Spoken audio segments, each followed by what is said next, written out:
இனிய தமிழ் நெஞ்சங்களுக்கு தமிழ் வணக்கம். திருக்குறள் அதிகாரம் 21 தீவினை அச்சம். குறள் 1. தீவினையார் அஞ்சார் வேள்மியார் அஞ்சுவர் தீவினை என்னும் செருக்கு. தீயவர்கள் தீவினை செய்ய அஞ்சமாட்டார்கள்.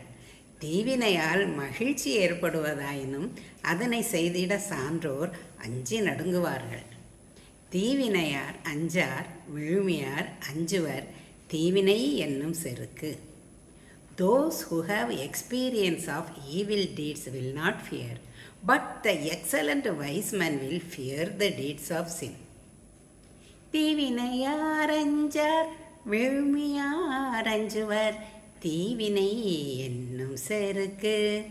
நன்றி, வணக்கம்.